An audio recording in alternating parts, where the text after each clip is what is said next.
கடவுளின் அன்பும் அமைதியும் கிறிஸ்துவின் அருளும் தூயாவின் நட்புறவும் உங்கள் அனைவரோடும் இருப்பதாக. ஆதியில் இருந்தது போல இப்பொழுதும் எப்பொழுதும் என்றென்றும் இருப்பதாக. ஆமென். அல்லேலூயா. இயேசுவே உமக்கு நன்றி. இயேசுவே உமக்கு நன்றி. இயேசுவே உமக்கு புகழ். இயேசுவே உமக்கு புகழ். இயேசுவே உமக்கு ஆராதனை. இயேசுவே உமக்கு ஆராதனை. ஓ பரிசுத்த ஆவியே, என் ஆன்மாவின் ஆன்மாவே, உம்மை ஆராதனை செய்கிறோம், இறைவா ஆராதனை செய்கிறோம். சங்கீதம் 51:1 சொல்லுகிறது, கடவுளே உமது பேரன்பிற்கேற்ப எனக்கு இரங்கும். உமது அளவற்ற இரக்கத்திற்கேற்ப என் குற்றங்களை துடைத்தருளும். இப்போ குற்றங்கள் மன்னிக்கப்படுகிறது. குற்றங்களை அழித்தொழிக்கிறார். அவருடைய பேரன்புக்கேற்ப நம்மை மன்னிக்கிறார். சங்கீதக்காரன் தாவீது அழகா பாடுறாரு. 51:3 என் குற்றங்களை நான் உணர்கின்றேன். என் பாவம் எப்போது என் மனக்கண் முன் நிற்கின்றது. ஆனா அவனுடைய சமூகத்தில் பதில் சங்கீதம் 103:3 சொல்றார் பாருங்க, அவர் உன் குற்றங்களை எல்லாம் மன்னிக்கின்றார். ஆண்டவருடைய கேளுக்கணும், கேளுங்கள் கொடுக்கப்படும். ஆமென்.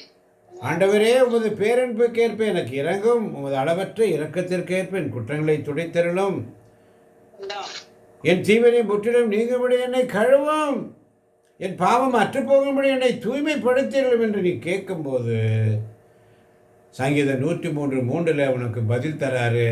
அவர் உன் குற்றங்களை எல்லாம் மன்னிக்கின்றார், உன் நோய்களை எல்லாம் குணமாக்குகின்றார். அல்லேலூயா. அல்லேலூயா.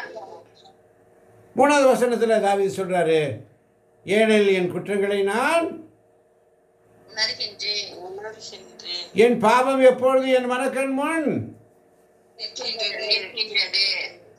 ஆனா ஆண்டவர் அதுக்கு பதில் சொல்றாரு. சங்கீதம் 103:4 பதில், அவர் உன் உயிரை படுகொலையினின்று மீட்கின்றார். அவர் உனக்கு பேரன்பையும் இரக்கத்தையும் மணிமுடியாக சூட்டுகின்றார். மணிமுடியாக சூட்டுகின்றார். ஆமன் பார்ந்தவர்களே, சங்கீதம் 51:4 சொல்றாரு, உமக்கு எதிராக நான் பாவம் செய்தேன், உன் பார்வையில் தீயது செய்தேன். எனவே உன் தீர்ப்பினால் உன் நீதியை வெளிப்படுத்தியுள்ளீர், உன் தண்டனை தீர்ப்பினால் நீர் மாசற்றவராய் விலகுகின்றேன். அப்ப சங்கீதம் 103:6 பதில் கொடுக்கிறார் பாருங்க, ஆண்டவரின் செயல்கள் நீதியானவை, ஒடுக்கப்பட்டோர் அனைவருக்கும் அவர் உரிமைகளை வழங்குகின்றார். கேள்வியும் பதிலும் எல்லாம் ஒரே இடத்துல இருக்குது. ஆனால் கொஞ்சம் இடம்தான் மாறி இருக்குது, அவ்வளோதான். அதனால தான் இன்னைக்கு இறை இறக்கத்தின் செய்தி, உன் இதய கதவை விரிவாக அகலமாக திறந்து வை. அல்லேலூயா. ஒவ்வொரு நாளும் வேதனைப்படுறியா?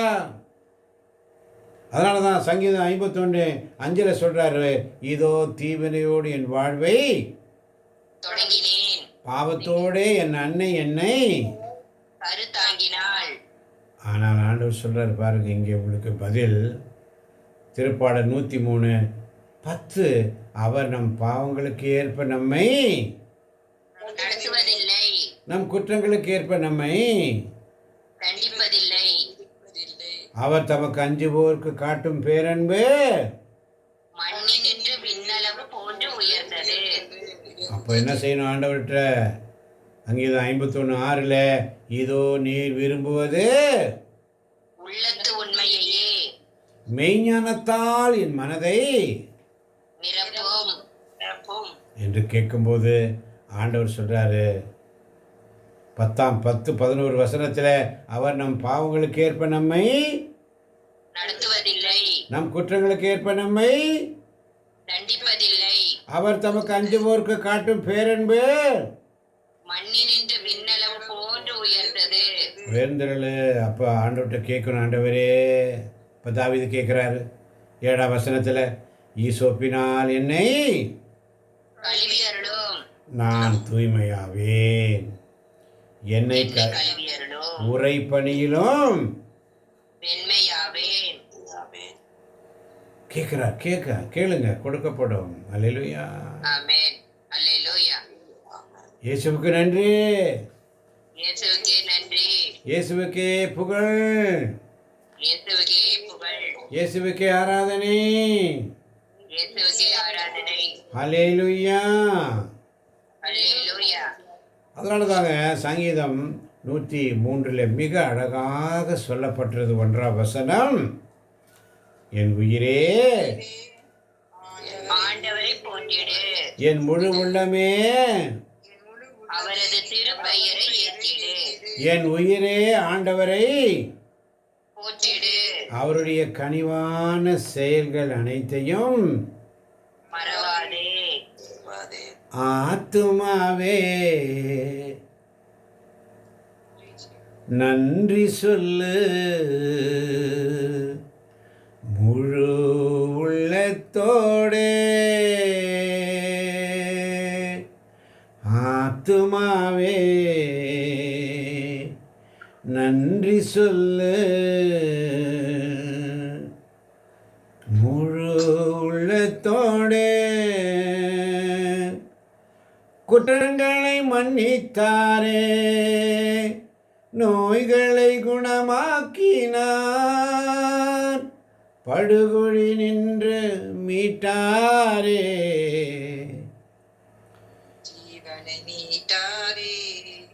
ஜீவனை மீட்டாரே. ஆத்துமாவே நன்றி சொல்லு,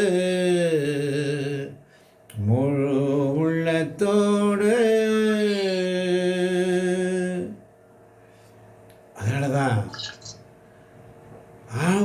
ஒவ்வொரு நாளும் வார்த்தைகளை அனுப்பி பிலிப்பியர் 1ஆம் அதிகாரத்தில் மிக அழகாக சொல்லப்படுகிறது. 20ஆம் வசனம், என்ன நேர்ந்தாலும் வெட்கமுற மாட்டேன், இன்றும் என்றும் வாழ்விலும் சாவிலும் முழு துணிவுடன் கிறிஸ்துவை என் உடலால் பெருமைப்படுத்துவேன். இதுவே என் பேராவல், இதுவே என் எதிர்நோக்கு. இதுவே என் பேராவல். முதல்ல ஆவல் இருக்கா? ஆமென். அந்த ஆசை இருக்கா? இதுவே என் பேராவல், இதுவே என் பேராவல், இதுவே என் எதிர்நோக்கு. அந்த பேராவல் முதல்ல அந்த ஆர்வம் நமக்குள்ள வேணும். அல்லேலூயா. அந்த ஆர்வம் வேணுங்க பிள்ளைகளே. அதனால தான் பிலிப்பியர் 3ஆம் அதிகாரம் 14ஆம் வசனத்தில் சொல்றாரு பாருங்க, பரிசு பெற வேண்டிய லக்கை நோக்கி தொடர்ந்து ஓடுகிறேன், கிறிஸ்து இயேசுவின் மூலம் கடவுள் எனக்கு மேலிருந்து விடுவிக்கும் அழைப்பே அப்பரிசாகும். ஓட்டத்தை ஜெயமுடன் நானும் ஓடிட அருள் செய்வார். ஓட்டத்தை ஜெயமுடன் நானும் ஓடிட அருள் செய்வார். விசுவாச பாதையில் சோராது ஓடிடுவேன். விசுவாச பாதையில் நான் சோராது ஓடிடுவேன். பரலோகமே என் சொந்தமே என்று காண்பேனோ. பிலிப்பியர் 3:20 சொல்லுகிறது, நமக்கோ விண்ணகமே தாய்நாடு. தாய்நாடு. அங்கிருந்துதான் மீட்பராம் ஆண்டவர் இயேசு கிறிஸ்து வருவார் என காத்திருக்கிறோம். ஆமென். ஆமென். ஒவ்வொரு நாளும் அவருடைய சமூகத்தில் காத்திருக்கும் பொழுது, விண்ணகமே தாய்நாடு, அங்கிருந்து தான் மீட்பராம் ஆண்டவர் இயேசு கிறிஸ்து வருவார் என காத்திருக்கிற பிள்ளைகளுக்கு ஆவியானவர் இன்னைக்கு அழகா சொல்றாரு. 14 வசனம், பிலிப்பியர் 3:14, பரிசு பெற வேண்டிய லக்கை நோக்கி தொடர்ந்து ஓடுகிறேன். பாவ மன்னிப்பு கேட்டாச்சு, பாவ அறிக்கை செஞ்சாச்சு, பாவ மன்னிப்பு கொடுத்துட்டாரு, சங்கீதம் 103 வழியாக எல்லாத்தையும் முடிச்சிட்டாரு. அடுத்து நம்மளுக்கு என்னவா இருக்கணும்? பரிசு பெற வேண்டிய லக்கை நோக்கி ஓடணும். ஆமென்.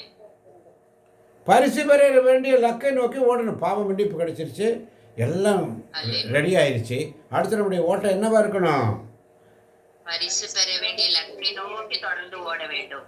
பரம அழைப்பின் பந்தய பொருளுக்காய் நான் லக்கை நோக்கி ஓடுகிறேன், ஓடுகிறேன், ஓடுகிறேன், என் இயேசுவுக்காய் நான் ஓடுகிறேன், ஓடுகிறேன், ஓடுகிறேன், என் இயேசுவுக்காய் நான் ஓடுகிறேன். இப்போ பிலிப்பியர் 4:4 சொல்லுகிறது, ஆண்டவரோடு இணைந்து என்றும் மகிழுங்கள். மீண்டும் கூறுகிறேன், மகிழுங்கள். மகிழுங்கள். மகிழுங்கள். 5ஆம் வசனம், பிலிப்பியர் 4:5 வாசிக்கலாம். கனிந்த உங்கள் உள்ளம் எல்லா மனிதருக்கும் தெரிந்திருக்கும். ஆண்டவர் அண்மையில் உள்ளார். ஆமென். கனிந்த உங்கள் உள்ளம் எல்லா மனிதருக்கும் தெரிஞ்சிருக்கட்டும். மனிதருக்கும் தெரிந்திருக்கட்டும். பாவ அறிக்கை செஞ்சோம், பாவ மன்னிப்பு வாங்கிட்டோம், நலன்களை பெற்றுக்கொண்டோம். இப்போ உங்களுடைய கனிந்த உள்ளம் எல்லா மனிதருக்கும் தெரிஞ்சிருக்கணும். தெரிந்திருக்கட்டும். ஆண்டவர் அண்மையில் உள்ளார், எதை பற்றியும் கவலை வேண்டாம். கவலைப்பட வேண்டாம். ஆனால் நன்றியோடு கூடிய கூடிய இறைவேண்டல், மன்றாட்டு ஆகிய அனைத்தின் வழியாகவும் கடவுளிடம் உங்கள் விண்ணப்பங்களை தெரிவியுங்கள். ஆமென். ஆமென். விண்ணப்பத்தை மட்டும் சப்மிட் பண்ணுறோம் நம்ம. எனக்கு அது வேணும், இது வேணும், அது வேணும், இது வேணும், அது வேணும், இது வேணும். நன்றியோடு கூடிய இறைவேண்டல் தேவை. அல்லேலூயா. அது இயேசு செய்து காமிச்சாரு. எப்போ? லாசரை உயிர்ப்பிக்கும் பொழுது அவர் செய்து காட்டினார். சொன்னார், ஆண்டவர்கிட்ட கேட்கிறார், பிதாவுக்கிட்ட, பிதாவே நீர் இதை செய்ய போவதற்காய் நன்றி. ஆமென்.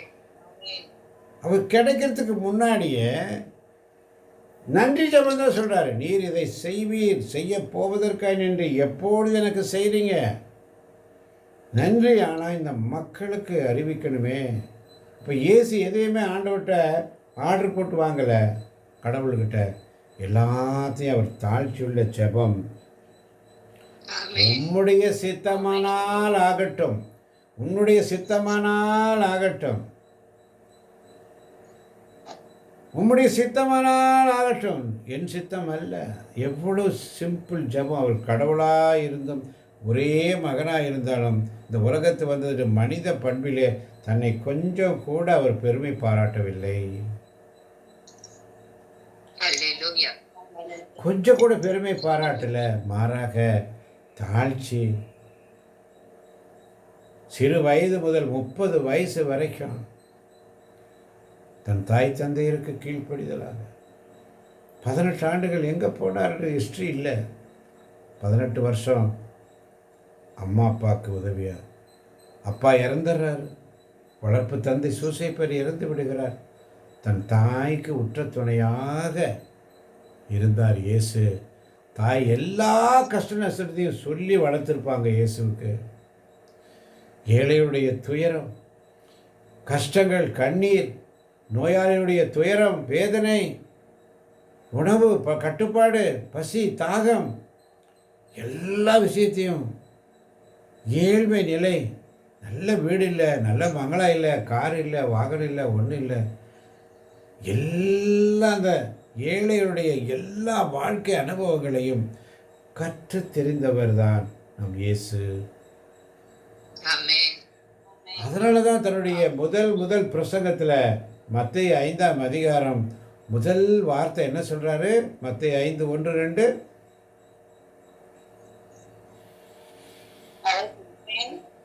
ஆமென். மக்கள் கூட்டத்தை கண்டு மலை மீது ஏறி அமர அவருடைய சீடர் அவர் அருகே வந்தனர். அவர் திருவாய் மலர்ந்து கற்பித்தவை: ஏழையரின் உள்ளத்தோர் பேறு பெற்றோர், ஏனெனில் விண்ணரசு அவர்களுக்கு உரியது. ஆமென். ஏழையரின் உள்ளத்தோர், ஃபர்ஸ்ட் அவருடைய வார்த்தை எப்கள் வருது பாருங்க, ஏழையரின் உள்ளத்தோர் பேர் பெற்றோர். அப்போ அந்த ஏழ்மையிலிருந்து அவர் வாழ்ந்து சாதாரண மாட்டுத் தொழுவத்தில் பிறந்து சாதாரண தச்சு தொழிலை செய்து தன் தாய்க்கு உறுதுணையாக இருந்து 30 வயசு வரைக்கும் கூட இருந்து எல்லா கஷ்ட நஷ்டங்களையும் அனுபவித்து அதுக்கப்புறம் பரிசுத்தாவினால் வல்லமை பெற்று 30 வருஷத்தில் 30ஆம் வயதில் ஆண்டவர் ஊழியத்திற்கு வருகிறார். சீரும் சிறப்புமாக ஊழியத்தை செய்கிறார். எவ்வளவு அருமையாக நடத்துகிறார். எல்லா காரியத்தையும் செய்து காட்டினார். எல்லா காரியத்திலும் வாழ்ந்து காட்டினார். அதனால தான் இன்றைக்கி நம்மெல்லாம் அவர் பேரை வச்சுக்கிட்டு கிறிஸ்தவன், கிறிஸ்தவள் என்று நாம் ஒவ்வொரு நாளும் மார்தட்டி சொல்லிக்கிறோம். அல்லேலூயா. அதனால தான் பிலிப்பியர் 4:13 சொல்லுவார் பாருங்க ஆவியானவர், எனக்கு வலுவூட்டுகிறவரின் துணை கொண்டு எதையும் செய்ய எனக்கு ஆற்றல் உண்டு. எதையும் செய்யும் எனக்கு ஆற்றல் உண்டு. எனக்கு வலுவூட்டுகிறவரின் துணை கொண்டு எதையும் செய்ய எனக்கு ஆற்றலை தருகிறார். எனக்கு ஆற்றல் உண்டு. ஒரு செகண்ட் நீ அவருடைய பிரசனத்தை விட்டுட்டு போயிட்டா குடிதான். ஒரு செகண்ட், ஃப்ராக்ஷன் ஆஃப் செகண்ட் அவருடைய பிரசன்னத்தை விட்டுட்டு போயிட்டேன்னு வச்சுக்கவேன், ஆசீர்வாதத்தை இழந்துருவேன். சரிக்கு விட்டு கீழே வந்துடுவேன். மறுபடியும் நீ ஏறணும், பாவ மன்னிப்புலேருந்து தொடங்கணும். மறுபடியும் பாவ மன்னிப்பு தொடங்கி அப்படியே மன்னிப்பு கேட்டு அதுக்கப்புறம் மறுபடியும் திருப்பாடல் 103 வழியாக என் முழு உள்ளமே ஆண்டவரை போட்டுடு, அவர் செய்த கனிவான செயல் அனைத்தையும் மறவாதே எல்லாம் சொல்லி மறுபடியும் அபிஷேகத்துக்குள்ளே வர்றதுக்குள்ளே மறுபடியும் அதை இழந்துருவேன். அல்லேலூயா. அல்லேலூயா. அல்லேலூயா. ஆண்டவர் சமூகத்தில் நீ ஒவ்வொரு நிமிஷமும் உண்மையாயிரு. அல்லேலூயா. ஆமென். ஆமென். நீ ஒரு செகண்டு நீ அவரை விட்டு விலகிட்டுன்னு வச்சுக்கவேன், ஆசீர்வாதத்தை இழந்து விடுவாய், அபிஷேகத்தை இழந்து விடுவாய், இறைவார்த்தையின் அபிஷேகத்தை இழந்து விடுவாய். அல்லேலூயா. அல்லேலூயா. அதனால தான் பிலிப்பியர் 4:8 சொல்கிறாரு, சகோதர சகோதரிகளே, உண்மையானவை எவையோ, கண்ணியமானவை எவையோ, நேர்மையானவை எவையோ, தூய்மையானவை எவையோ, விரும்பத்தக்கவை எவையோ, பாராட்டத்திற்குரியவை எவையோ, நற்பண்புடையவை எவையோ, போற்றுதலுக்குரியவை எவையோ, அவற்றையே மனதில் இருத்துங்கள். ஆமென். அதை மனசில் வையே, ஓடாத, அவருடைய பிரசன்னத்தை விட்டு விலகி போகாத, உண்மையாயிரு. உண்மையாக இல்லைன்னு சொன்னால் அபிஷேகத்தை இழந்துடுவோம். ஆமென். அதனால தான் பிலிப்பியர் 4:9 சொல்கிறாரு, நீங்கள் என்னிடம் கற்றுக்கொண்டவை, என் வழியாய் பெற்றுக்கொண்டவை, என்னிடம் கேட்டறிந்தவை, என் வாழ்வில் நீங்கள் கண்டுணர்ந்தவை, யாவற்றையும் கடைபிடியுங்கள். கடைப்பிடியுங்கள். கடைபிடிக்கிறோமா, செய்கிறோமா? அப்போது அமைதி அருளும் கடவுள் உங்களோடு இருப்பார். இல்லைன்னா அமைதி அருளும் கடவுள். நேற்று காலையில் பார்த்தோம் அமைதியை குறித்து. அந்த அமைதியை கிறிஸ்து தான் கொடுக்க முடியும். ஆமென். அல்லேலூயா. அந்த அமைதியை அருளும் கடவுள் உங்களோடு இருப்பார். ஆமென். மறந்து போயிடாதீங்க. இயேசு என் நம்பிக்கையாம், இந்த பூமியும் சொந்தமல்ல. இயேசு என் நம்பிக்கையாம், இந்த பூமியும் சொந்தமல்ல. பரிசுத்த சிந்தையுடன்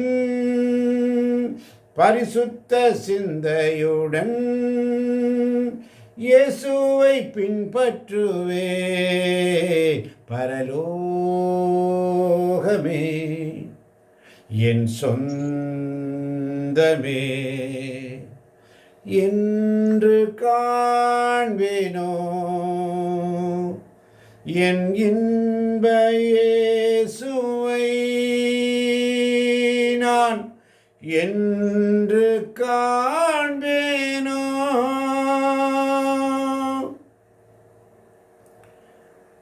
அழைப்பின் சத்தம் கேட்டு நானும் ஆயத்தம் ஆகிடுவேன். அழைப்பின் சத்தம் கேட்டு நானும் ஆயத்தம் ஆகிடுவேன். நாட்களும் நெருங்குதே, வாஞ்சையும் பெருகுதே. நாட்களும் நெருங்குதே, வாஞ்சையும் பெருகுதே. பரலோகமே என் சொந்தமே என்று காண்பேனோ, என் இன்ப இயேசுவை நான் என்று காண்பேனோ சொல்லி. அதனால தான் பிலிப்பியர் 4:19 சொல்லுகிறது, என் கடவுள் கிறிஸ்து இயேசுவின் வழியாய் தம் ஒப்பற்ற செல்வத்தை கொண்டு உங்கள் தேவைகள் அனைத்தையும் நிறைவு செய்வார். என் கடவுள் கிறிஸ்து இயேசுவின் வழியாய் தம் ஒப்பற்ற செல்வத்தை கொண்டு உங்கள் தேவைகள் அனைத்தையும் நிறைவு செய்வார். நம் தந்தையாகிய கடவுளுக்கு என்றென்றும் மாற்றி ஆண்டவர் இயேசு கிறிஸ்துவின் அருள் உங்களோடு இருப்பதாக. ஆமென்.